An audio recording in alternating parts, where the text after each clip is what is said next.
Hello everyone, I again welcome you all to your very own RU Underway, your voyage to maritime mastery. तो इस channel के तहत हम बात कर रहे थे for semester 2025 batch and under RU ME engineering mechanics is officially underway. It was officially underway. ठीक है, तो लेट्स स्टार्ट बिना किसी देरी के इंजीनियरिंग मैकेनिक्स बाय मी कैडेट वत्श्री. ठीक है, तो आज से हम एक नया यूनिट का आगाज करने वाले हैं या इसे स्टार्ट करने वाले हैं, दैट इज फ्रिक्शन. ठीक है, आपके सिलेबस के अकॉर्डिंग, आई अगेन रिपीट, आपके सिलेबस के according centroid moment of inertia करके एक चैप्टर होगा. Centroid MOI means moment of inertia. This we will be taking later on. ठीक है, why we are taking this later on? This is primarily your chapter 4 या 5 you can say. ठीक है, ये आपका वो चैप्टर है according to CHLP, right, or according to the syllabus which IMU has provided you all for this subject engineering mechanics. But I again repeat one thing कि हम ये चैप्टर जरूर करेंगे and this chapter will be taking later on. Why? बहुत simple सा reason है. Reason ये है कि अभी जो है हम एक कंटिन्यूएशन में चलना चाहते हैं, राइट. तो जिन भी चैप्टरों में हमको प्रीवियस चैप्टर्स के कॉन्सेप्ट्स यूज करने होंगे, we'll be taking those chapters first in line and then centroid moment of inertia and lifting machine. ये आपके दो ऐसे चैप्टर्स हैं जो कि completely different chapters हैं than the other chapters down the line. So we'll be completing that chunk first, so that आपका continuation में ही चीजें चल रही हैं and you can easily able to understand everything. ठीक है, and once this continuation or this major chunk gets finished, then we'll be starting off with your the remaining chapters like centroid moment of inertia and lifting machines. ठीक है, वो दोनों completely different chapters हैं.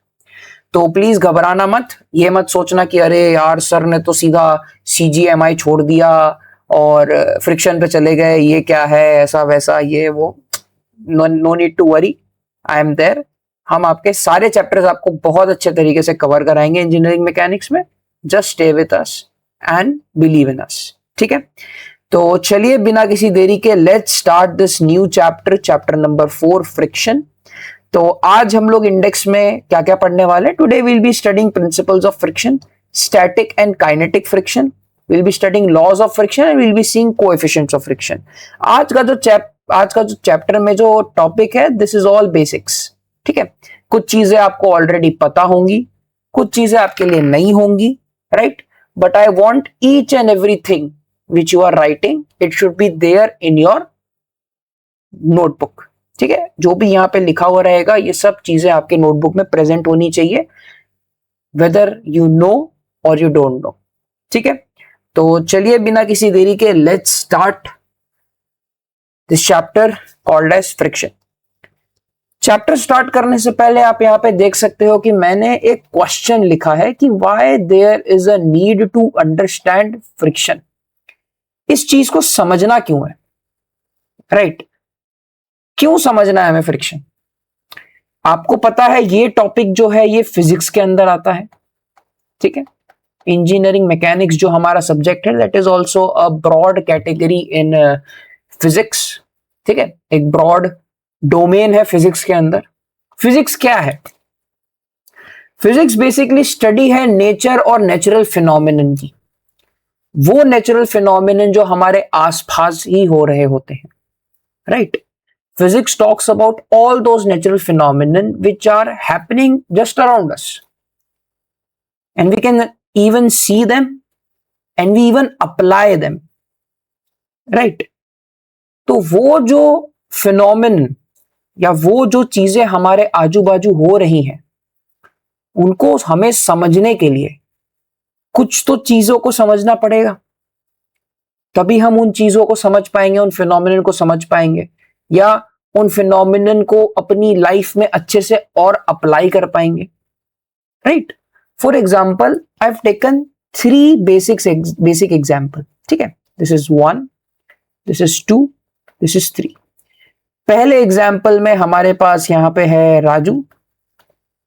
राजू भाई जो है बढ़िया अच्छे कपड़े पहन के कहीं तो जा रहे हैं, कहां जा रहे हैं नहीं मालूम, ठीक है, बट हाँ राजू भाई कहीं पे तो जा रहे हैं.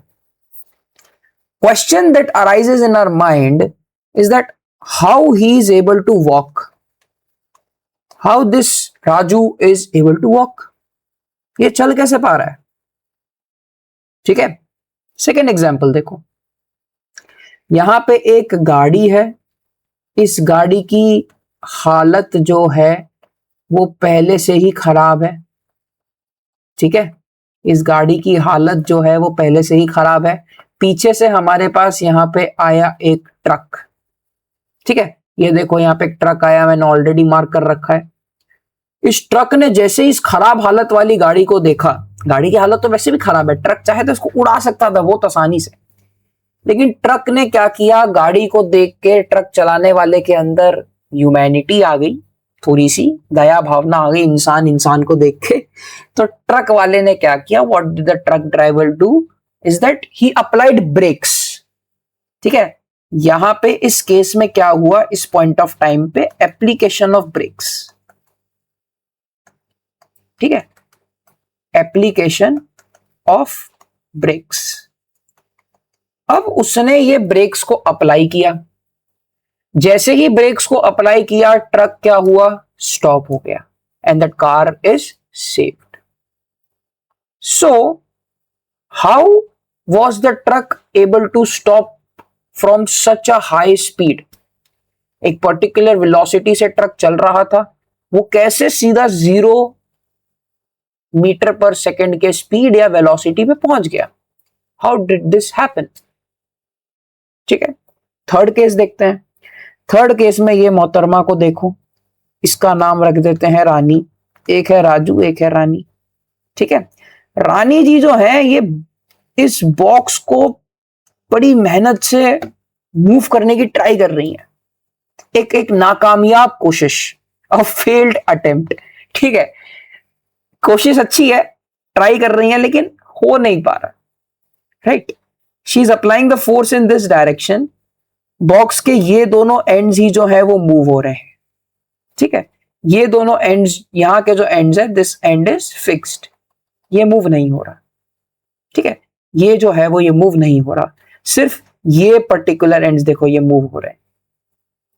राइट, तो there is something between this box and this particular ground which I am drawing, जिसकी वजह से रानी मैडम जो है वो बॉक्स को आगे मूव करने की ट्राई कर रही है, but box is not moving.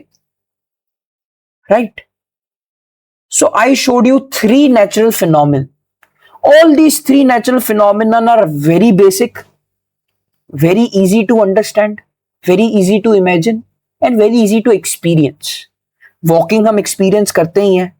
Engine room में अगर आप जाओ, कोई ऐसा heavy box या कोई ऐसा heavy tool या कोई ऐसा heavy machine का component आपको उठाने को बोले, आप ऐसे ही धक्का दोगे, क्या पता वो component हिले ही नहीं. Right? That's why एक particular weight से exceeding अगर आपका कोई component होता है, to lift that component we use certain devices. या तो हम overhead crane का use करते हैं जो हमारे engine room में होती है, और we use chain block, right? But manually if you are trying to push, what is stopping that particular component or this particular box from moving? Similarly, how was the truck able to apply brakes and save the car? That's the question. So ये तीनों के तीनों phenomenon हो रहे हैं सिर्फ एक ही quantity की वजह से, that is friction. We are able to walk because हमारे ग्राउंड, ये ग्राउंड है. ठीक है, this is ground. हमारे ग्राउंड और हमारे लेग्स के बीच में क्या है, फ्रिक्शन. ठीक है, हमारे ग्राउंड और हमारे लेग्स के बीच में क्या है, फ्रिक्शन. सिमिलरली कार में होते हैं ब्रेक्स, डिस्क के फॉर्म में. डिस्क ब्रेक समझ लेते हैं. तो डिस्क ब्रेक क्या कर रहा है, ये रिटार्ड कर रहा है ट्रक को, यानी ये भी फ्रिक्शनल फोर्स अप्लाई कर रहा है against the motion of the truck, because of which truck was able to come into rest. ठीक है, ये भी फ्रिक्शन की वजह से हो रहा है। ठीक है, third case, there is this friction over here,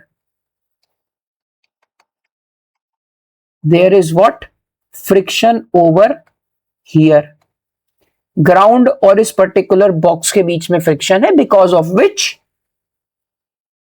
no matter how much force Rani exerts the box won't move. हाँ, मूव करेगा इफ ये पर्टिकुलर फ्रिक्शन की वैल्यू से ज्यादा रानी का फोर्स एक्सीड हो जाए, तब डेफिनेटली मूव करेगा, बट फिलहाल मूव नहीं कर पा रहा है because the frictional force is something which is much more than the force applied by Rani. ठीक है, तो आई होप सो आपको समझ में आया कि इन डे टू डे चीजों को समझने के लिए ही ऐसे कई सारे फिनोमिनन है which are happening around us, we are able to see it, we are able to feel it, but that why is this phenomenon happening with us, or why we are able to experience these phenomena that we were not able to understand. And the correct answer to understand all those natural phenomena which is happening with us or around us is because of friction. सारे के सारे नहीं, but many of them which are natural and are happening around us or are happening with us, all because of friction. ठीक है, अगर friction नहीं हो हम कभी वॉक नहीं कर पाएंगे, रन नहीं कर पाएंगे। अगर फ्रिक्शन नहीं हो तो ये बॉक्स एक जगह पे कभी टिकेगा ही नहीं। अगर ये फ्रिक्शन नहीं हो तो ये हालत खराब गाड़ी को ये ट्रक बड़ी आराम से उड़ा देगा, और ये ट्रक कभी रुकेगा ही नहीं, तो आगे जाके और गाड़ियों को उड़ाएगा जो इसके रास्ते में आएंगी। राइट, ऐसे कई सारे एग्जाम्पल्स हैं, ऐसे कई सारे फिनोमिनन हैं जो कि डिस्टर्ब हो जाएंगे if we don't have friction in our universe और इन आवर प्लैनेट। ठीक है, तो आई होप सो आपको समझ में आ गया कि फ्रिक्शन क्यों समझना है। Right, I thought I was able to give you that feel to why to understand friction. ठीक है, तो चलिए अब समझते हैं व्हाट इज फ्रिक्शन। ठीक है, व्हाट इज फ्रिक्शन? तो friction is the force resisting the relative motion of two solid surfaces, fluid layers और material elements sliding against each other, sliding against each other. It acts in the opposite direction of motion or potential motion, converting kinetic energy into heat. ठीक है, friction क्या है? एक resisting force. Friction क्या है? एक resisting force, that's it. Resisting force, रोकने वाला फोर्स। ठीक है, ये वो फोर्स है जो कि मोशन को होने से रोकेगा बॉडी में। बॉडी कोई भी मोशन करने जा रही होगी तो ये उसको रोकेगा। This will not allow the body to go in motion. That's why it is called as the resisting force. ठीक है, and it occurs between two solid surfaces or fluid layers or material elements sliding against each other. ठीक है, it acts in the opposite direction of motion. ठीक है, it always acts opposite to the direction of motion or potential motion. कहीं पे किसी object का motion होने वाला होगा, there or somewhere there are chances for a body to go in motion. So wherever, in whichever direction it goes in the motion, frictional force will always act opposite to it, always. ठीक है, converting kinetic energy into heat. भाई opposition होगा तभी kinetic energy heat में बदलेगी, right? Because there is some kind of resisting force which is not allowing that particular object to go in motion. That is friction. ठीक है, यहाँ पे एक बहुत ही अच्छा सा एग्जाम्पल हमने ले लिया है। ये मान लो एक सरफेस है हमारे पास। ठीक है, ये एक रफ सरफेस है। ठीक है, माइंड यू एक चीज प्लीज ध्यान रखना, हमने अभी तक जितने भी क्वेश्चंस किए, स्फीयर प्रॉब्लम ले लो या बार प्रॉब्लम ले लो या सपोर्ट रिएक्शन वाले प्रॉब्लम्स ले लो, everywhere we considered smooth conditions, but real life में there is nothing called as smooth. Every surface, चाहे आपको आपकी बेयर आंखों से भी, with your naked eyes, if you see those surface, you'll have that intuition कि this is smooth, but it's not. Micro level पे भी वहां पे जो है रफनेस प्रेजेंट रहेगी. So every surface or every object in this universe or in this earth planet, ठीक है, planet earth is rough.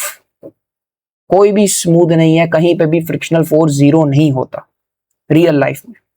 Ideally, you can consider it zero for your ease of the calculations in mechanics, but realistically, it always has some amount of friction involved with it. Okay? तो ये हमारे पास आ गया जी rough surface. ठीक है, यहां पे हमारे पास क्या है, एक बॉक्स. यहां पे हमारे पास एक बॉक्स है. अब मान लो मैंने इस डायरेक्शन में एक फोर्स लगाया, पी फोर्स. ठीक है, पी फोर्स लगाया मैंने. ये इस बॉक्स को क्या कर रहा है, पुश कर रहा है. ठीक है, तो जब इसको पुश कर रहा है तो आप एक चीज समझो कि इसका डायरेक्शन ऑफ मोशन क्या है, ये. So there will be a frictional force in this particular direction. यहां पे क्या आएगा, एक फ्रिक्शनल फोर्स. ठीक है, यहां पे क्या आएगा, एक फ्रिक्शनल फोर्स. साथ ही साथ इस ऑब्जेक्ट का पर्टिकुलर वेट नीचे की तरफ जाएगा and there will be a normal reaction perpendicularly upwards. ठीक है, यहां पे जो NS है ये नॉर्मल रिएक्शन होता है, normal reaction of the surface on object. ठीक है, P क्या है हमारे पास, अप्लाइड फोर्स. फ्रिक्शनल फोर्स हमारे पास ये है. ठीक है, इसको हम लोग मान लेते हैं F. यहां से एक फॉर्मूला हमारे पास आता है, F is equals to mu into NS. ठीक है, यहां पे F is the frictional force, NS is the normal reaction and this mu क्या है यहां पे, coefficient of friction, coefficient of friction coefficient. अब ये कोएफिशिएंट ऑफ फ्रिक्शन क्या है, कितने टाइप के होते हैं, this will be seeing in upcoming slides. तो आई होप सो आपको ये फ्रिक्शन का एक आइडिया लग गया होगा और ये फॉर्मूला आपको खाली एक बार आइडिया लग गया होगा कि क्या है. हम इस फॉर्मूले के बारे में भी आगे चल के डिस्कस करेंगे. ठीक है, तो I hope so you have understood clearly what is friction and why we require friction and why we need to understand friction. Because क्यों सीख रहे हैं, that is very important. Right, सीखना तो है ही. We need to pass our IMU exams, that is the primary reason why we are learning engineering mechanics. एक subject है सेकंड सेमेस्टर का, we have to pass so as to get placed when we go in further semesters. That is the bare minimum. But second thing what I feel is that if you're learning a subject, especially from our channel Aru Underway, we want you guys to get a feel of the subject, that why you need to learn this subject, right? Why you need to understand nature, because nature is something which is governing each and every one of us. ठीक है, तो चलिए ज्ञान की बातें बहुत हो गई. Let's go to our another topic. What causes friction? This is the headline of this topic कि भाई फ्रिक्शन कॉज कैसे होता है, क्या कॉज हो रहा है, क्या हो क्या रहा है जिसकी वजह से फ्रिक्शन बन रहा है. तो it is mainly cause by two reasons. Number one, very easy, surface roughness. It is defined as the irregularities in the nature of any surface that tends to generate frictional force in opposite direction of motion of the body. मैंने ये अभी discuss किया कि any surface on which any object is doing a motion, that surface is rough and is never smooth. In this particular planet Earth तो बिल्कुल भी smooth नहीं है कोई भी surface. Every surface have some degree of roughness. And that degree of roughness we always take into consideration for calculating the frictional force.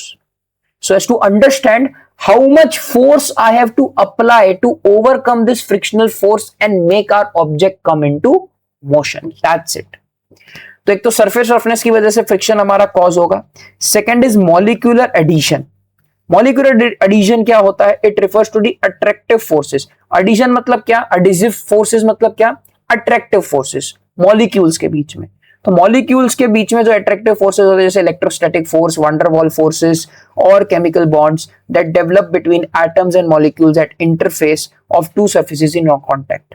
Simple, साफ सीधी भाषा, what is saying is that molecular addition means the attractive forces between molecules, and those attractive forces between molecules also tend to cause friction between them. What are those attractive forces? Forces like van der Waals forces, electrostatic forces or chemical bonds, which is developed between either atoms or molecules, and this tends to generate friction in them. दो ही reasons हैं, surface roughness and molecular addition. ठीक है, okay. Now we move on to understanding what is characteristics of frictional force. तो characteristics क्या है हमारे पास frictional force के? They are as follows. Number 1 is it is self adjusting. Self adjusting मतलब क्या? खुद से ये अपनी वैल्यूज को एडजस्ट कर सकता है. कैसे? तो as tractive force P increases. Tractive मतलब कि अप्लाइड फोर्स. ठीक है, ट्रैक्टिव मतलब क्या? ट्रैक्टिव मतलब अप्लाइड फोर्स. ट्रैक्टिव मतलब अप्लाइड फोर्स. ठीक है, तो जैसे जैसे अप्लाइड फोर्स P बढ़ेगा, फ्रिक्शनल फोर्स F जो होगा वो भी बढ़ेगा. At any instant only as much as frictional force comes into play as is necessary to prevent the motion. तो जहां जहां पे फ्रिक्शनल फोर्स का काम होगा टू प्रिवेंट द मोशन, वहां वहां पे if your P increases, your frictional force will also increase. And if your P decreases, your frictional force will also decrease. ठीक है, okay. It always acts in a direction opposite to the motion. Very simple. हमने ये friction के definition में ही समझ लिया था. क्या है? Always opposes the tractive force और applied force. Applied force का डायरेक्शन जो भी है, frictional force will always and always act opposite to it. That's it. Question देख के फ्री बॉडी डायग्राम जब बनाओगे, अगर कोई भी डायरेक्शन ऑफ मोशन आपको दिया है, फ्रिक्शनल फोर्स तो उसके अपोजिट ही होगा. That's it. उसके अलोंग कभी नहीं होगा. ठीक है, अप्लाइड फोर्स के अलोंग कभी भी फ्रिक्शनल फोर्स का डायरेक्शन नहीं होगा. And third point is it is a passive force since it exist only if tractive force भी एग्जिस्ट. अगर यार फोर्स अप्लाई ही नहीं करोगे तो फ्रिक्शनल फोर्स पैदा कैसे होगा? राइट. अब आप इससे एक चीज पे कंफ्यूज हो जाओगे. अगर मैंने ये बॉक्स रखा है और मैं इस पे कोई फोर्स नहीं लगा रहा, no force is applied, no force is applied. अगर इस पे फोर्स अप्लाई नहीं होगा तो क्या इस पे फ्रिक्शनल है? Is there any friction? Yes, there it is. Yes, frictional force यहां पे भी है. कैसे है?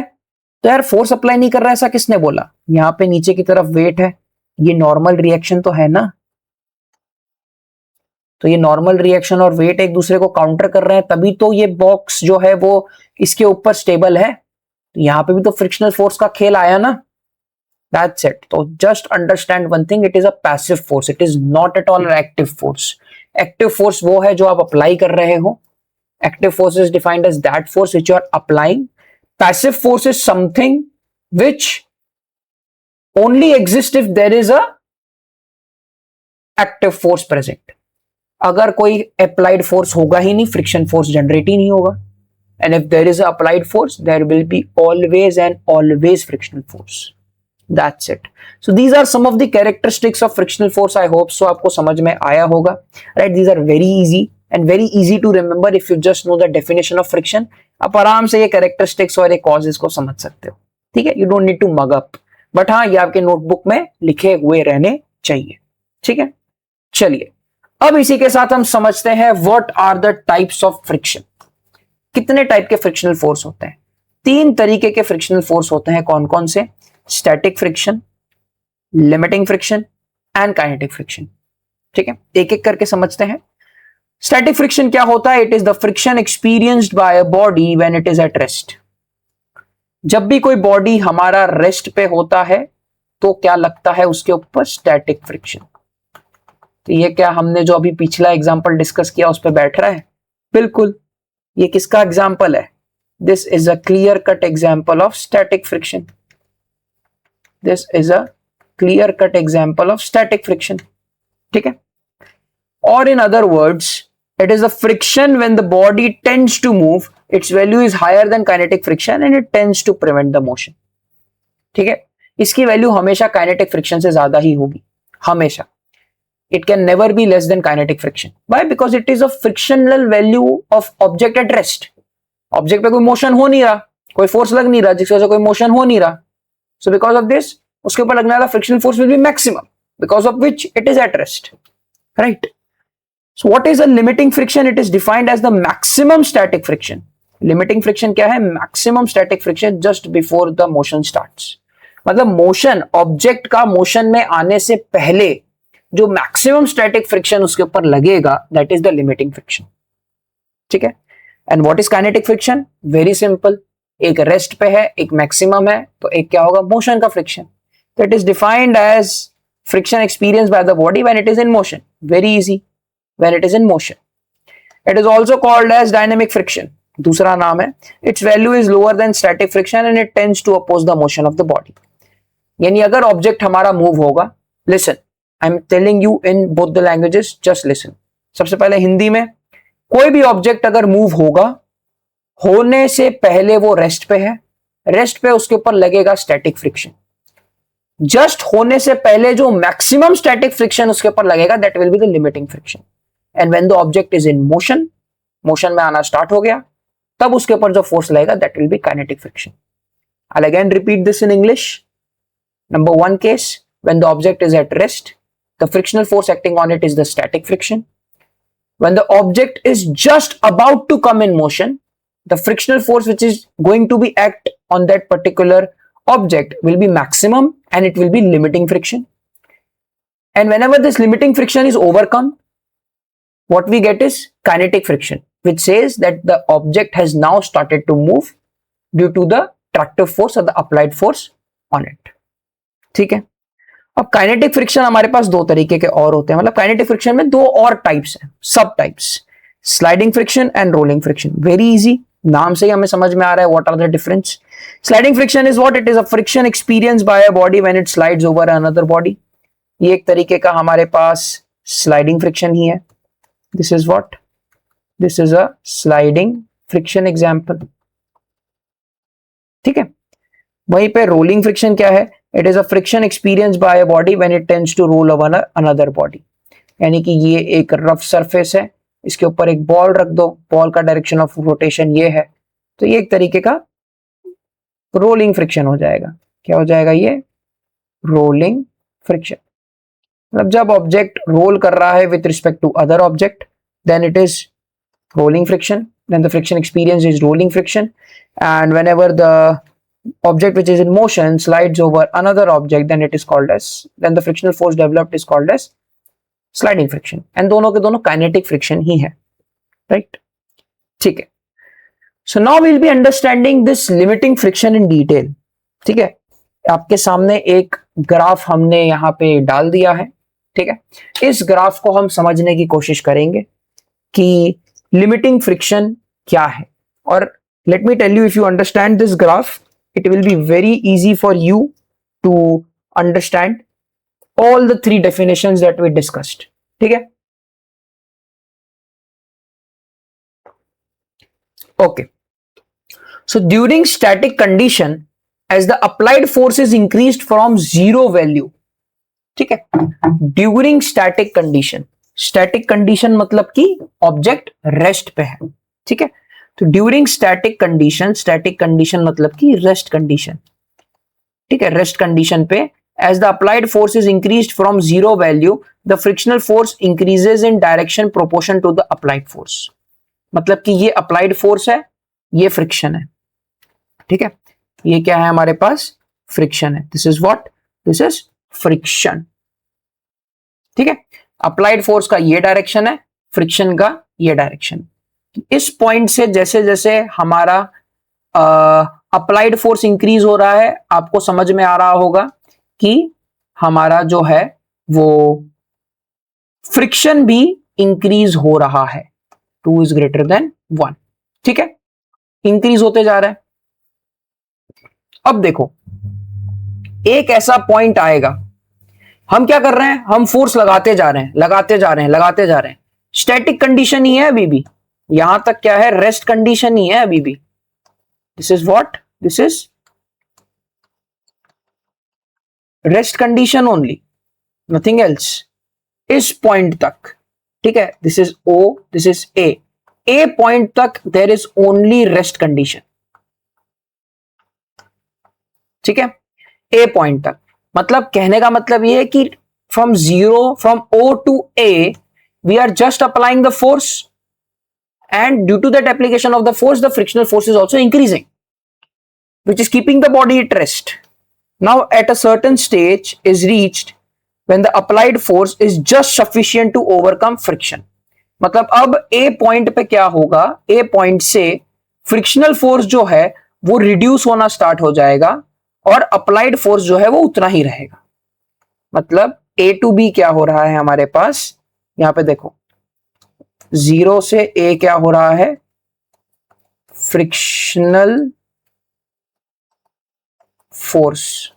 फ्रिक्शनल फोर्स जो है वो बढ़ रहा है, but object is still at rest, right, from O to A.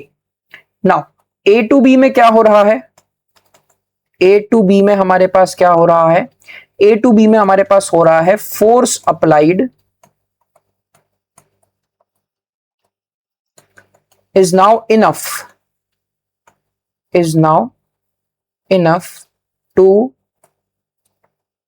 bring the object in motion.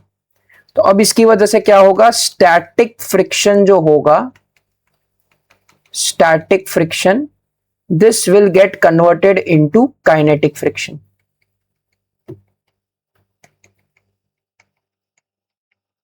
जिसकी वजह से क्या होगा कि फोर्स जो है वो सेम रहेगा, बट फ्रिक्शनल फोर्स जो है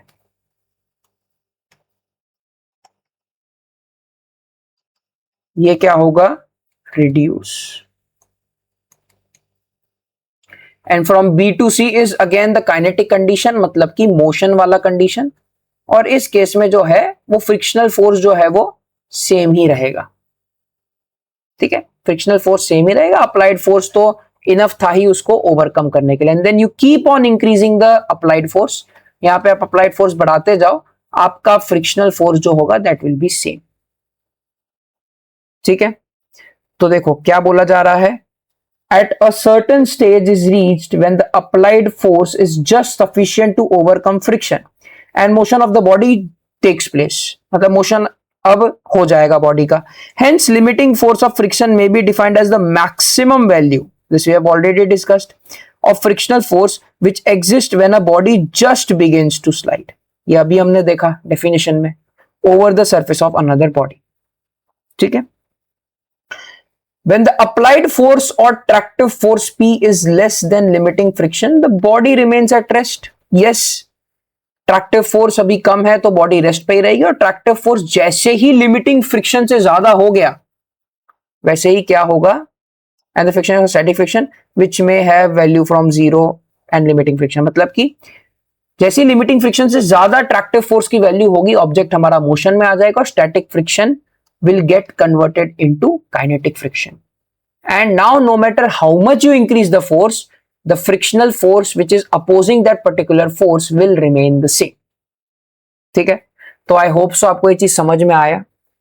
Initially you keep on increasing the applied force, your frictional force will keep on increasing. There will be a time where you will have the maximum amount of frictional force acting on that particular body, and that is limiting friction. ठीक है, एक particular force पे. अब उससे ज्यादा, उस particular force से ज्यादा अगर आपने फोर्स अप्लाई कर दिया, then the object tends to come in motion, and when it tends to come in motion the frictional force suddenly drops to a certain level and it gets converted into kinetic friction. And this kinetic friction now stays the same until and unless there are some changes, वरना it tends to stay same no matter how much force, how much tractive force or applied force you increase on the object. ठीक है, तो I hope so आपको जो ये chart है ये बहुत अच्छे से समझ में आया होगा, ठीक है। ओके, तो इसी के साथ we now move on to our next topic which is laws of static friction, ठीक है। अब हम समझते हैं कि भाई स्टैटिक फ्रिक्शन के हमारे पास क्या क्या लॉज हैं, ठीक है। तो देखो सबसे पहला क्या लॉ है हमारे पास, the frictional force always acts in a direction opposite to that in which the body tends to move. Very simple, हमने डेफिनेशन में ही समझ लिया इस पॉइंट को कि फ्रिक्शनल फोर्स हमेशा ऑपोजिट ही एक्ट करेगा डायरेक्शन ऑफ मोशन के।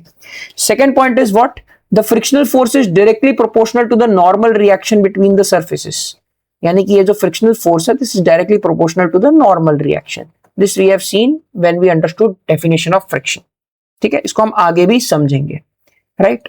What is the third point, the frictional force depends upon the nature of surfaces in contact. Very obvious, अगर बहुत ज्यादा ही रफ है तो ज्यादा फ्रिक्शनल फोर्स लगेगा, if it is very less rough then very least amount of frictional force will be acting between the surfaces, ठीक है।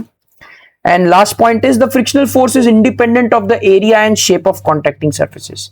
एरिया और शेप पे इंडिपेंडेंट है, इट नेवर डिपेंड्स, ठीक है। फ्रिक्शनल फोर्स हमेशा डिपेंड करता है कोएफिशिएंट ऑफ फ्रिक्शन पे और नॉर्मल रिएक्शन पे, दैट्स इट, ठीक है।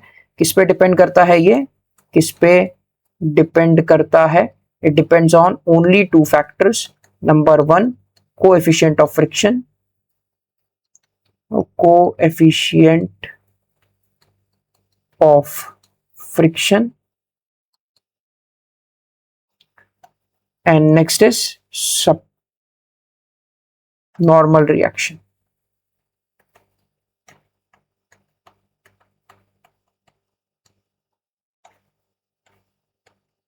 ठीक है। इन चीजों पे ही ये डिपेंड करता है, ठीक है। ओके, इसी के साथ we now are going to understand the laws of dynamic friction, कि डायनेमिक फ्रिक्शन के हमारे पास क्या क्या लॉज होते हैं, ठीक है। तो डायनेमिक फ्रिक्शन के लॉज समझते हैं। The frictional force always acts in the direction opposite to that in which the body moves, same as static friction के लॉ, दोनों का पहला लॉ सेम। सेकंड क्या है, the frictional force is directly proportional to the normal reaction between the two contacting surfaces, again same. Third point, the magnitude of force of dynamic friction bears a constant ratio to the normal reaction between two surfaces, but the ratio is slightly less than that of in case of limiting friction. कहने का मतलब ये है कि coefficient of dynamic friction या kinetic friction is always less than coefficient of static friction. That's it. ठीक है? Coefficient of kinetic friction is always less than coefficient of static friction. ठीक है? और ये हमने पता भी कर लिया, जब ऑब्जेक्ट मोशन में आ जाएगा फ्रिक्शनल फोर्स ड्रॉप हो जाएगा according to that graph. Now no matter how much you increase the tractive force और the applied force, the frictional force will stay the same, ठीक है, and it will be less than limiting friction.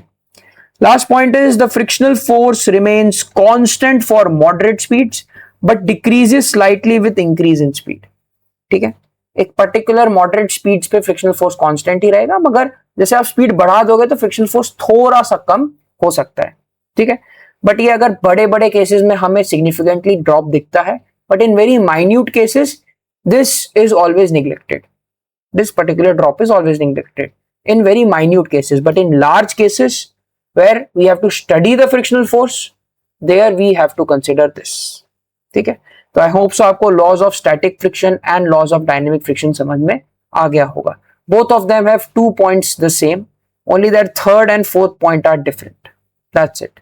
So no need to mug up if you understand what is static friction, what is dynamic friction, हमने जो discuss कर ही लिया है, then it is very easy for you to just understand it and write it in your own words in your IMU exam, because laws of friction पे 1-2 mark का question आ सकता है कि what are the laws of friction, static या dynamic, ठीक है। Okay, तो इसी के साथ we now move on to our next topic and this is coefficient of friction. अब coefficient of friction क्या होता है, समझो it is defined as the ratio of limiting force of friction to the normal reaction between two bodies. It is denoted by nu, ठीक है, इसको क्या बोलते हैं, nu. There are 2 types of coefficient of friction and they are as follows. मतलब कि it is defined as the ratio of limiting force of friction to the normal reaction. मतलब mu is what, ratio of F by N R. F यहां पे क्या है, frictional force. F यहां पे क्या है जी, frictional force, right. What is NR, NR is normal reaction. And what is mu? Mu is coefficient of friction, right? तो ये हमारे पास बनता है यहां से formula, and it is what, it is a dimensionless quantity, dimension less quantity, मतलब इसकी कोई भी यूनिट नहीं होती, ठीक है, इसकी कोई भी यूनिट नहीं होती, क्वांटिटी, ठीक है, इसकी कोई भी यूनिट हमारे पास नहीं होती। क्लियर? तो ये हमारा डेफिनेशन बोल रहा है कि रेशियो है किसका, लिमिटिंग फोर्स या frictional force by normal reaction, ठीक है। There are two types again, very easy, static coefficient and kinetic coefficient. Static coefficient क्या है? The static coefficient of friction mu s, static तो mu s is a dimensionless number, we have already discussed this, that represents the maximum frictional resistance between the two solid surfaces at rest. Very important. Before they begin to slide past each other. It is always greater than kinetic coefficient. जब object rest पे है तो आपके पास जो coefficient of friction उसके ऊपर लग रहा होगा that will be static coefficient, और जब आपका ऑब्जेक्ट मोशन में है तो उसके ऊपर लगने वाला coefficient of friction will be kinetic coefficient, ठीक है। तो स्टैटिक कोएफिशिएंट को हम लिखते हैं म्यू एस से, mu S is what, static coefficient, ठीक है, and mu K is what, kinetic coefficient.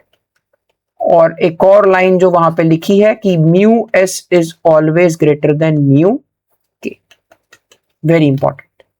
Static friction जो होगा वो हमेशा हमेशा ज्यादा रहेगा किससे, काइनेटिक कोएफिशिएंट से, मतलब static coefficient of friction is always greater than the kinetic coefficient of friction, ठीक है। So the coefficient of kinetic friction mu k is again a dimensionless scalar value representing the ratio of frictional force Fk opposing the motion rotor surfaces sliding against each other to the normal force, and its value is always lesser than static coefficient, ठीक है। तो I hope so आपको ये दोनों coefficient अच्छे से समझ में आए होंगे, ठीक है। अगर आपको स्टैटिक फोर्स निकालना है, ठीक है, स्टैटिक फ्रिक्शनल फोर्स, तो बहुत सिंपल है, आपका फॉर्मूला हो जाएगा F S is equals to mu S N R, and अगर आपको काइनेटिक में निकालना है तो F K is equals to mu K into N R. Normal reaction stays the same, ठीक है। ये दोनों फॉर्मूले आर वेरी इंपॉर्टेंट, ठीक है। एस एब्रिविएशन मतलब स्टैटिक की बात हो रही है, के एब्रिविएशन मतलब कि काइनेटिक फ्रिक्शन की बात हो रही है, ठीक है। तो आई होप सो आपको ये चीजें अच्छे से समझ में आ गई होंगी। ओके, इसी के साथ we now move on to our next topic which is angle of friction. अब ये एंगल ऑफ फ्रिक्शन क्या होता है, ठीक है। एंगल ऑफ फ्रिक्शन क्या होता है, तो it is defined as the angle which the resultant R of the normal reaction R N and limiting force of friction F max with the normal N. It is denoted by phi. इसको क्या बोलते हैं हम लोग, PHI, phi, ठीक है।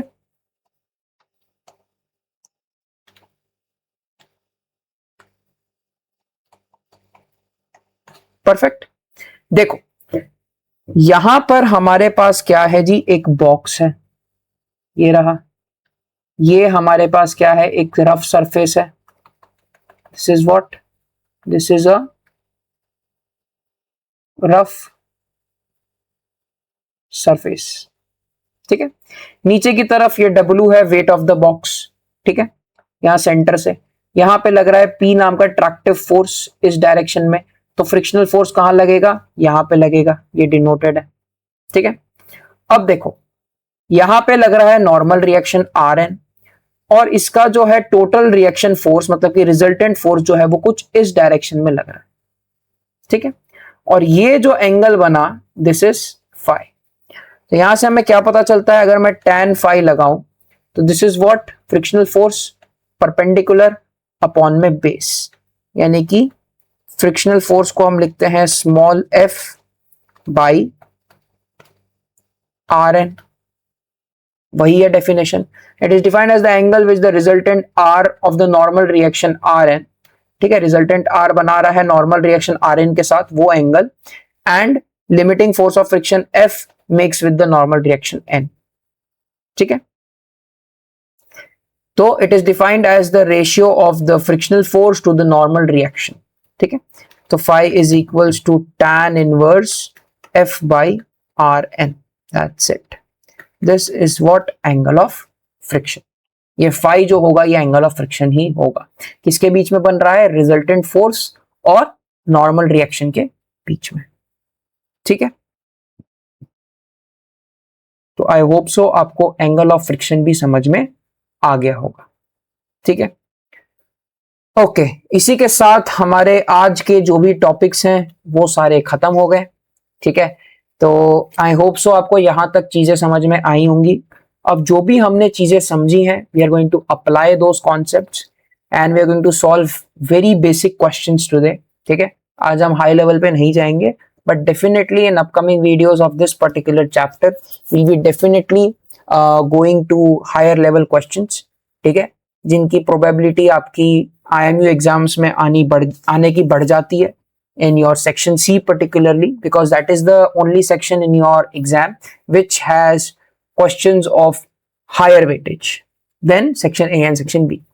Okay, तो देखते हैं सबसे पहला क्वेश्चन क्या है हमारे पास। A block of weight 100 newton rest on a horizontal surface. एक हमारे पास हॉरिजॉन्टल सरफेस है, ये रहा, इसके ऊपर एक ब्लॉक रेस्ट करता है, ठीक है। ये ब्लॉक का जो वेट है ये वेट है 100 न्यूटन, ठीक है। Coefficient of friction mu, mu इसके ऊपर हमें दे रखा है कितना, 0.3, ठीक है।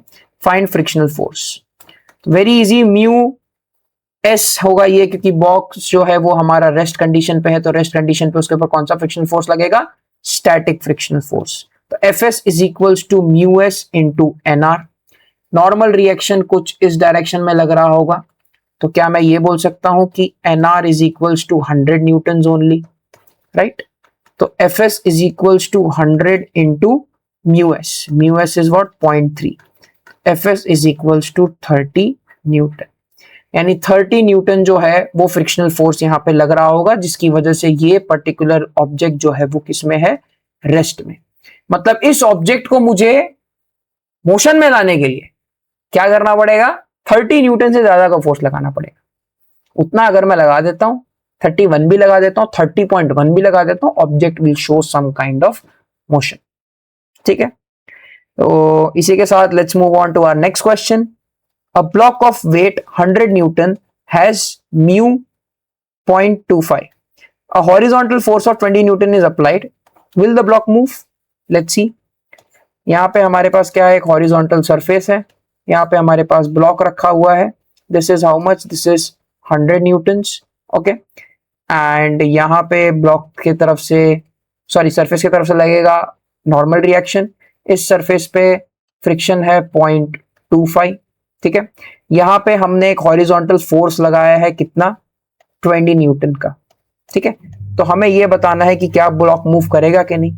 तो P ट्रैक्टिव फोर्स है हमारे पास 20 न्यूटन, मतलब जो हमारा फ्रिक्शनल फोर्स आएगा, ठीक है, फ्रिक्शनल फोर्स जो आएगा वो हमारा P से अगर कम होगा तो ब्लॉक जो होगा वो मूव करेगा, और अगर हमारा फ्रिक्शनल फोर्स जो है वो ट्रैक्टिव फोर्स से ज्यादा होगा तो जो हमारा ब्लॉक है वो मूव नहीं करेगा। वेरी इजी, तो ये फ्रिक्शनल फोर्स निकाल लेते हैं। तो F S is equals to mu S N R. F S कितना हो जाएगा हमारे पास, what is mu S, 0.25 into 100 which is 25 newton, ठीक है।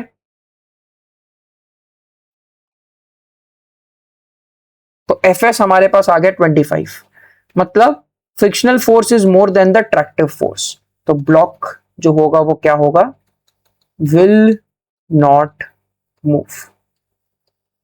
This is our correct answer. ठीक है, वेरी इजी क्वेश्चन।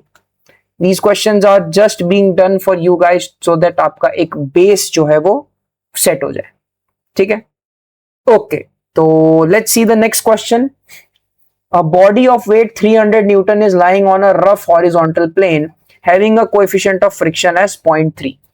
ठीक है, एक 0.3 कोएफिशिएंट ऑफ फ्रिक्शन है और वो जो बॉडी है उसका वेट हमें दे रखा है कुछ 300 न्यूटन। ओके, और ये रफ हॉरिजॉन्टल सरफेस पे लाई कर रहा है। This is the rough horizontal surface, right, and there is a attractive force P which is making an angle of 25 degrees with the horizontal. ठीक है, okay, find the magnitude of the force which can move the body while acting at an angle of 25 degrees with the horizontal. मतलब हमें ये P की value बतानी है। We have to find what? We have to find this P. Okay, अब ये कैसे निकालेंगे? सबसे पहले तो हम क्या करेंगे, रिजॉल्व कर देंगे फोर्सेस को। ये मेरा कुछ तो फ्रिक्शनल फोर्स है क्योंकि मेरा बॉक्स जो है वो कहां मूव करेगा, इस तरफ। This is the direction of motion. तो पी फोर्स का मेरा यहां पे दो कंपोनेंट बनेगा, एक मेरा बनेगा इस तरफ, this is P cos 25, and एक मेरा बनेगा इस डायरेक्शन में, this is what P sine 25। Okay, सबसे पहले sigma F of X equals to 0, equilibrium conditions ये अप्लाई करनी है आपको। तो F is equals to P cos 25, right? This becomes my equation number 1. वहीं पे now we see for sigma F of y equals to 0. तो यहां पे हमारे पास क्या है, इस तरफ में P sin 25, this is Rn and this is 300. तो Rn plus P sin 25 is equals to 300. तो Rn मेरा यहां पे क्या आ जाएगा, 300 minus P sine 25. This becomes my equation number 2। And now we know, हमें क्या पता है कि frictional force F is equals to mu into NR, right. This is equation number 3। So put equation 1 and 2 in 3 we get, ध्यान से देखो, mu की value हमारे पास है क्या, बिल्कुल है 0.3। ठीक है, म्यू तो है, ये म्यू जो है ये मेरे पास है। एनआर मेरे को क्या मिल जाएगा, एनआर इज व्हाट, Rn, ये रहा। ठीक है, Rn ही यहां पे लिख देते हैं, mu into Rn, because in question it is written Rn। ठीक है, तो Rn मेरे पास है, ये F भी है मेरे पास, ये रहा। तो अब मुझे इनकी वैल्यूज ही पुट करनी है खाली। इक्वेशन क्या था, F is equals to mu into Rn। F के बदले में क्या पुट करूंगा, P cos 25।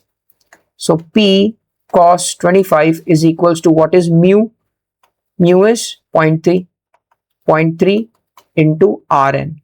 Rn is what, 300 minus P sin 25। Perfect. Okay, so now we have to just calculate. ठीक है, so 0.3 into 300 is 90, right, minus 0.3 P sin 25 is equals to P cos 25. ठीक है, तो cos 25 is how much, 0.90 P is equals to 90 minus 0.3 into sin 25 is 0.126 P plus 0.90, 1.026 P is equals to 90. So P यहाँ से कितना आता है, 90 divided by 1.026, it is 87.71 Newton.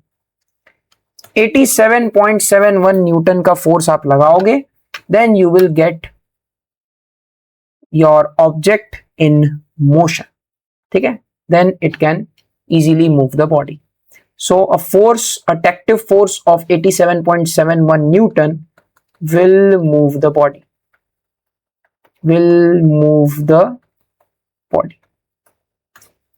ठीक है, तो आई होप सो आपको ये क्वेश्चन जो है किस तरीके से सॉल्व करना समझ में आ गया. It has only to do that you first draw the FBD में आप सारे फोर्सेस को रिजॉल्व कर लो and then you just apply the equilibrium condition और लास्ट में फ्रिक्शन का इक्वेशन अप्लाई करके you have to just get the answer. ठीक है, तो इसी के साथ let's move on to our next question. इस क्वेश्चन में देखते हैं हमसे क्या पूछा है. A body resting on a rough horizontal plane is required a pull of 180 Newton inclined at 30 degree. ठीक है, मतलब मेरे पास यहाँ पे एक हॉरिजॉन्टल सरफेस है, ये रफ है. ठीक है, इसके ऊपर एक बॉडी है कुछ इस तरीके का, ये रेस्ट कर रही है. ठीक है, एक 180 डिग्री का पुल हमेशा इसी डायरेक्शन में होगा. ठीक है, पुल हमेशा इसी डायरेक्शन में होगा क्या? नहीं. ठीक है, पुल कभी भी इस डायरेक्शन में ही होगा. ये डायरेक्शन में हमेशा क्या होता है जी? पुश होता है. ठीक है, पुश होता है. इस डायरेक्शन में हमारे पास क्या होता है? पुल. तो the diagram will be something like this. ठीक है, ये डायरेक्शन है.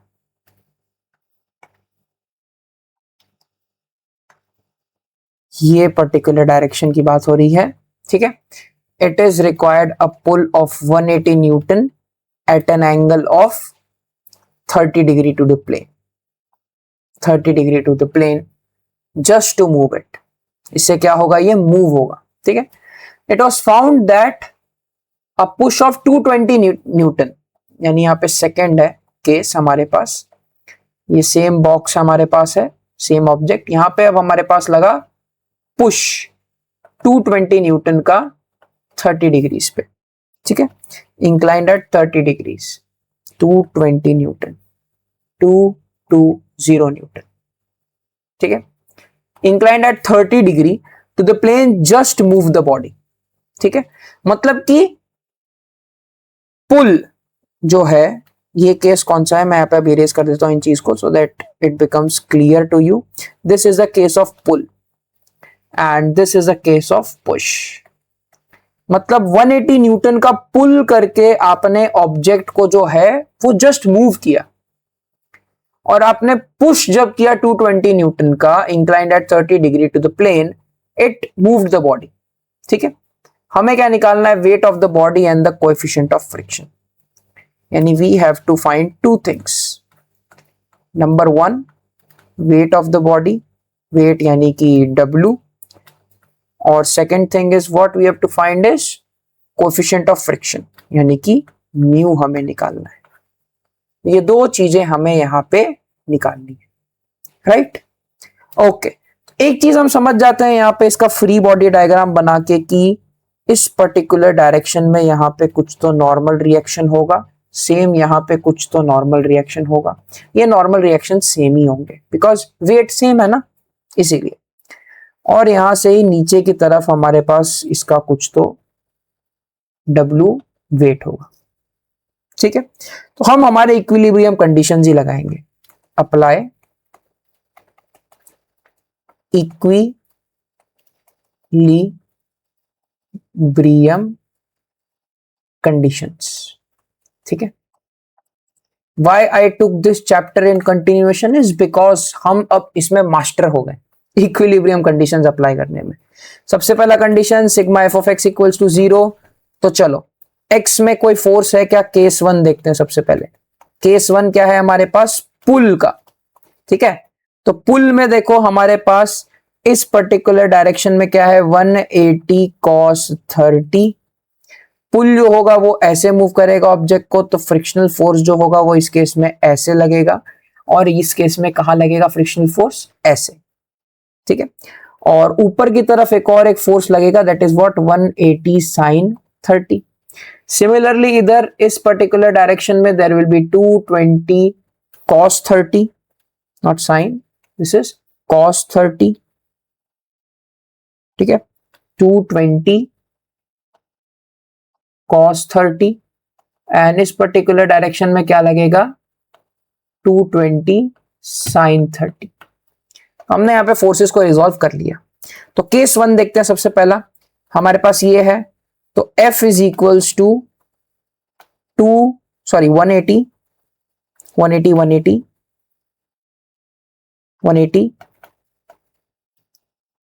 cos 30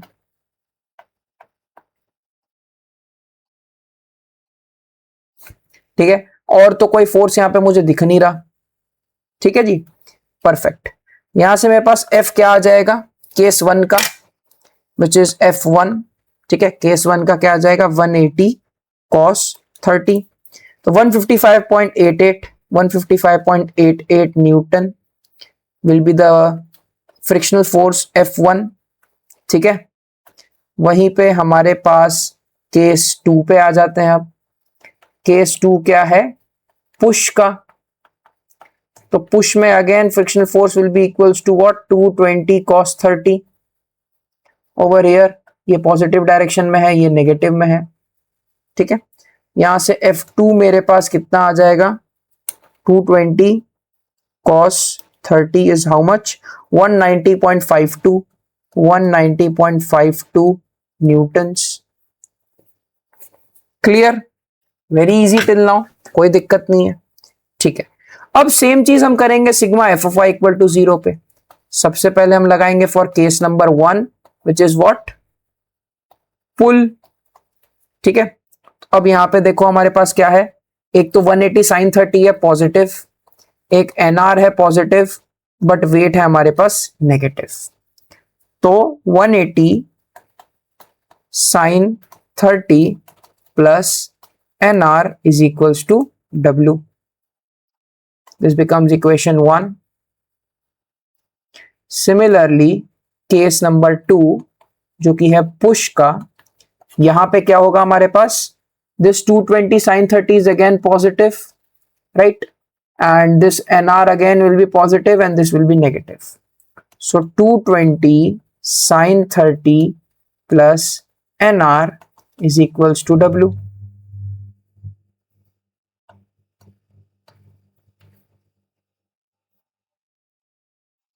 Right? Very simple till now. अभी तक कोई दिक्कत नहीं है।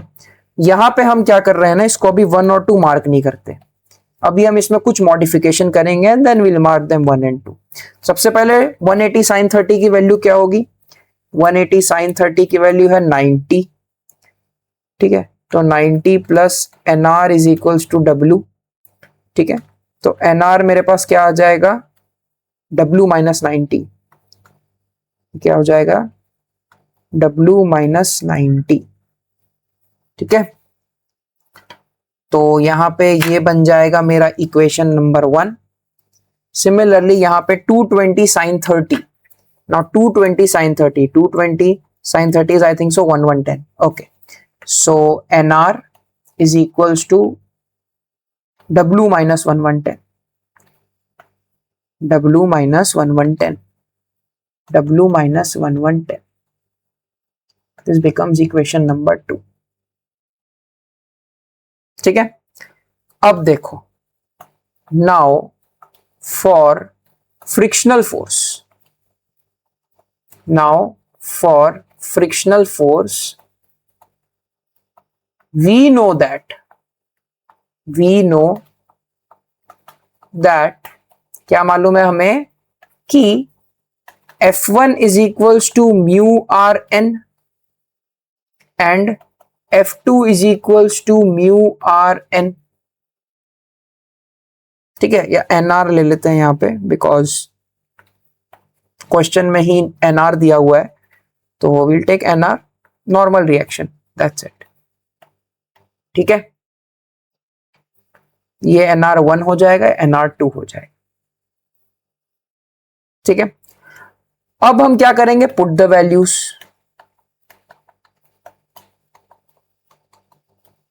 ठीक है, ऑफ 1 एंड 2, इन दोनों पर्टिकुलर इक्वेशन को हम क्या करेंगे यहां पे पुट करेंगे। हमें क्या मिलेगा, F1 की वैल्यू कितनी है 155.88, 155.88 is equals to mu into NR1 is how much, W minus 90. This becomes equation 3 and F2 की वैल्यू कितनी है हमारे पास, F2 की value is 190.52, 190.52 is equals to mu into mu into W minus 110, 110, W minus 110. Very good. This becomes equation number 4. ठीक है, तो हमारे पास 3 और 4 अब आ गया. अब 3 और 4 में देखो कॉमन क्या है, म्यू म्यू कॉमन है. मैं क्या करूंगा, 4 को 3 से डिवाइड कर दूंगा. Divide equation 4 with 3. अब मेरे को क्या मिल जाएगा यहाँ पे, 190.52 divided by 155.88 is equals to mu W minus 110 upon mu W minus 90. Yes, ये म्यू से म्यू कैंसिल हो गया. So 190.52 W minus 90 is equals to 155.88 W minus 110. Clear. अब इस इक्वेशन को सॉल्व करेंगे तो 190.52 W minus 190.52 into 90, 17146.8 is equals to 155.8 W minus 155.88 into 110, 17146.8. Wait a minute, 155.88 into 110, 190.52 into 90. Okay.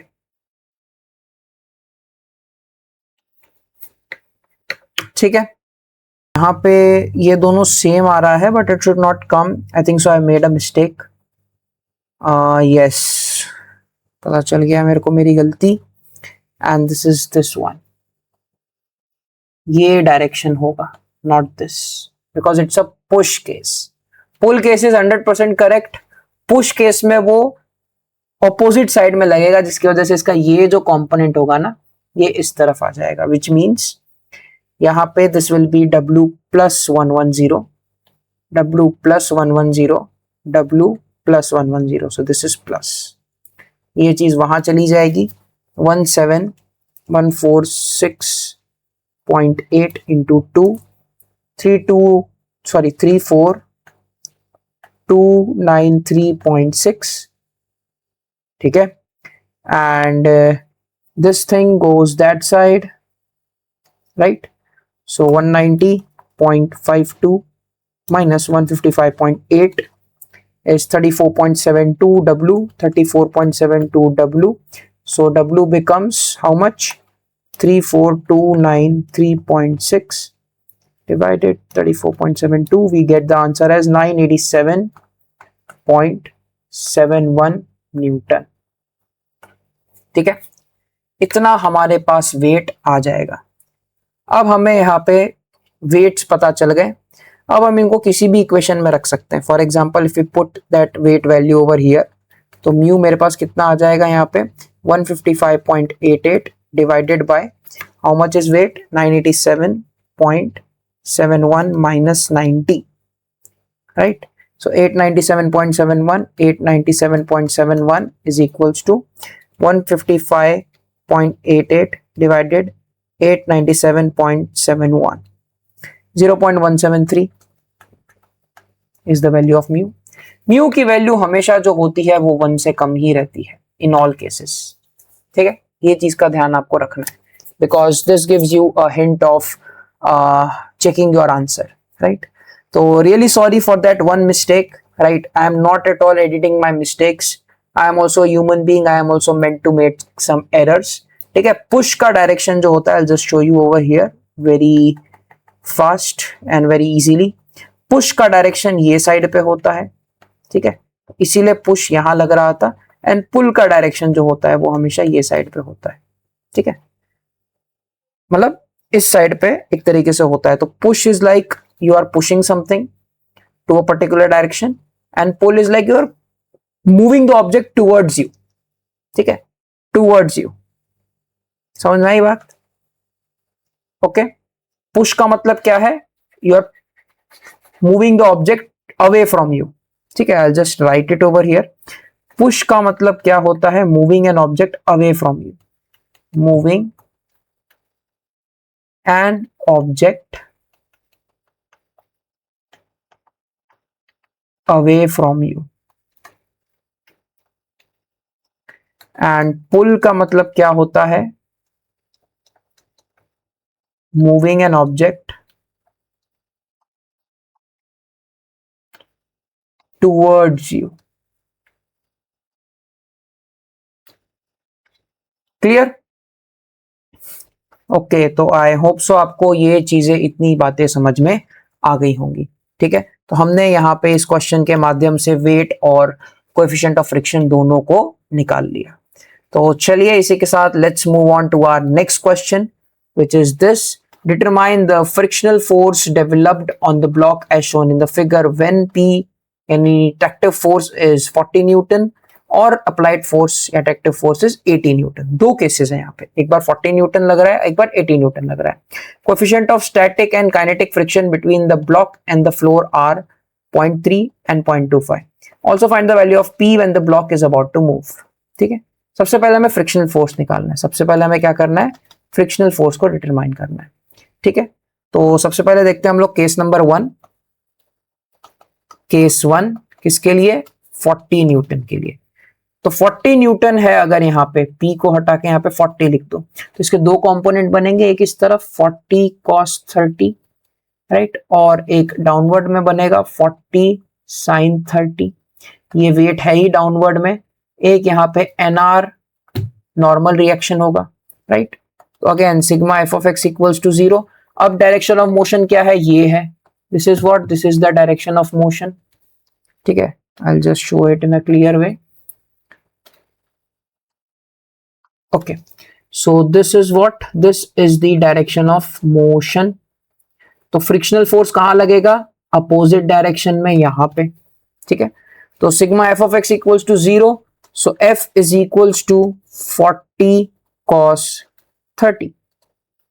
ठीक है, एफ मेरा यहां पे कितना आ जाएगा, 40 cos 30 is 40 cos 30 is how much, 34.64, 34.64 Newton. ठीक है, परफेक्ट। ओके, अब ये मेरा आ गया फ्रिक्शनल फोर्स। ठीक है, फ्रिक्शनल फोर्स। ठीक है, अब देखो, अब मेरे को निकालना है मैक्सिमम फ्रिक्शनल फोर्स। ठीक है, तो उसके लिए हम क्या करेंगे, सबसे पहले sigma F of I equals to 0, F of I equal to 0। अब ये F of I equal to 0 अगर हमने किया तो यहां से हमारे पास क्या आएगा, ये नेगेटिव डायरेक्शन में, ये नेगेटिव डायरेक्शन में, एनआर ही सिर्फ पॉजिटिव डायरेक्शन में। तो NR is equals to, normal reaction is equals to 100 plus 40 sine 30। तो एनआर यहां पे क्या आ जाएगा, 40 साइन 30 प्लस 100, 120 न्यूटन। एंड हमें पता है for maximum frictional force we have how much, mu S into NR, static friction. Static friction की वैल्यू हमें दे रखी है यहाँ पे, इट इज हाउ मच, 0.3। तो 0.3 into 120 is how much, 40 Newton.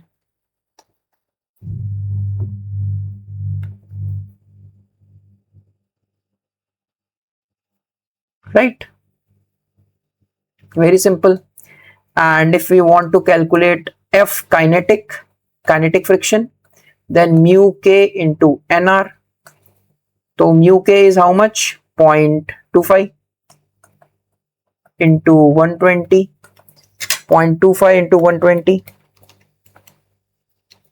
is 30. तो kinetic friction is how much, 30। But एक काइनेटिक फ्रिक्शन कब लगेगा, जब मैक्सिमम फ्रिक्शन को ही ओवरकम करोगे। मैक्सिमम फ्रिक्शन तो लिमिटिंग फ्रिक्शन है। तो केस 1 में तो हमें से पता चला कि भाई हमारा जो मैक्सिमम फोर्स है वो 40 न्यूटन का होना चाहिए, ठीक है। अब देखते हैं केस 2। केस 2 क्या है हमारे पास, P की वैल्यू कितनी है अब 80 न्यूटन्स। तो P की वैल्यू है अब हमारे पास 80 न्यूटन, यानी इसको काट दो 80 न्यूटन। तो 80 cos 30 in this direction and 80 sin 30 in this direction। ये है ही 100, यहां से हमारे पास क्या आ जाएगा NR। डायरेक्शन ऑफ मोशन है ये, तो फ्रिक्शनल फोर्स कहां लगेगा, इस तरफ, right. Sigma F of X equals to 0, तो frictional force is equals to 80 cos 30। क्या वैल्यू आई फ्रिक्शनल फोर्स की, 80 cos 30 is 69.28 newtons, right. Sigma F of Y equals to 0, तो sigma F of Y equals to 0 में क्या हो जाएगा अब हमारे पास 100, ठीक है। NR is equals to how much, 100 plus 80 sin 30। So 80 sin 30 plus 100 is 140 newtons, ठीक है। यहां से F मैक्सिमम कितना आएगा हमारे पास, 140 इंटू 0.3, 42 न्यूटन्स, राइट। क्यों, because we have mu S as 0.3 and mu K is 0.25। तो F काइनेटिक हमारे पास कितना आएगा, 140 इंटू 0.25, 140 इंटू 0.25, 35 न्यूटन्स, ठीक है। तो एक चीज को समझो कि find the value of P when the block is about to move. तो केस 1 में P की वैल्यू कितनी आएगी, देखो F मैक्स है 40 न्यूटन, यानी कि P की वैल्यू अगर हमारे पास 40.1 भी हो जाती है तो हमारा काम हो जाएगा, ठीक है, हमारा काम हो जाएगा and block will start to move. ये हो गया एक आंसर। इस केस में क्या होगा, very simple, again 42.1 Newton should be the value of P, ठीक है। तो यहां पे जो है वो हमारा काम हो जाएगा, ठीक है। तो आई होप सो आपको ये क्वेश्चन जो है समझ में आया होगा। It's very simple, just calculate the frictional forces, kinetic static दोनों, और उसके बाद आप प्रेडिक्ट कर सकते हो with respect to the graph of the limiting friction which we studied कि what will be the value of P to make the object just come into motion, ठीक है। तो इसी के साथ we now move on to our MCQs of the day, ठीक है। तो सब देखते हैं फटाफट से इन MCQs को। तो friction is what, friction is the force opposing the motion, ठीक है।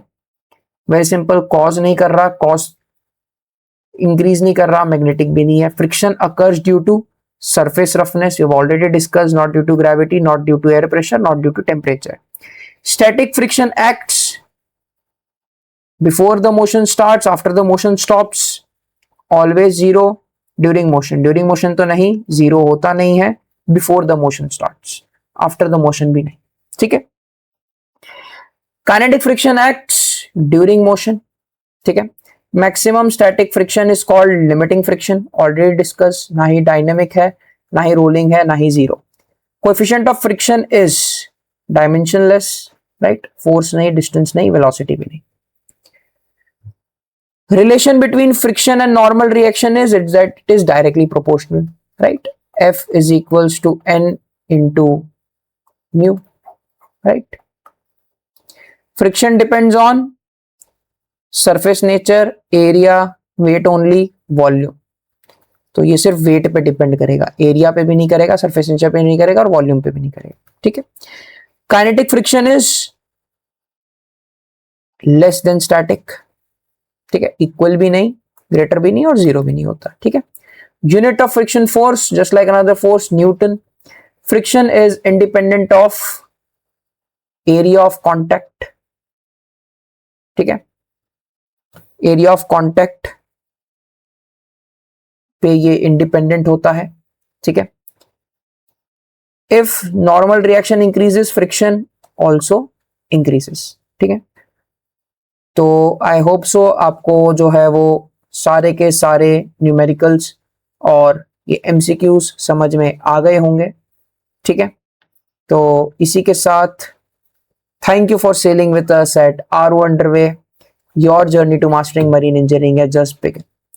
एज टोल्ड यू बिफोर कि आपके वीडियोस जो हैं वो आपको आपकी एग्जाम से काफी टाइम पहले ही डिलीवर हो जाएंगे, ठीक है। So we are not following right now this Tuesday and Thursday वाला फंडा, ठीक है। प्लीज आप अगर हम आपने हमें सब्सक्राइब कर रखा है, if you are following us, please do keep the notification open so that you will come to know whenever we release our video, ठीक है। प्रैक्टिस शीट्स जो होंगे वो मैं आपको पिन कर दूंगा कमेंट सेक्शन में, that whenever they are available for a particular chapter, ठीक है, पर्टिकुलर यूनिट। एंड इसी के साथ अगर आपको मेरे क्वेश्चन सॉल्विंग में कोई डाउट हो रहा है, please feel free to use the comment section, I definitely answer your doubts. If you are feeling that I have solved something wrong, please clarify so that I'll also check, and if I have done wrong, I'll definitely pin you guys, and so that अगर कोई दूसरा बंदा जो कि clueless है या जो कि confused हो गया, वो अगर आपका comment पढ़े, and if they have seen my reply also with your comment, then they'll come to know that whether they have done correct or not, ठीक है। So इसी के साथ if you are really liking our content on RO Underway, then please like, subscribe, ठीक है, and do share it with all those your batchmates who are really facing difficulties in this subject, and with also to your seniors who are facing difficulties with mechanics of machines. इसी के साथ stay curious and keep moving forward. Thank you.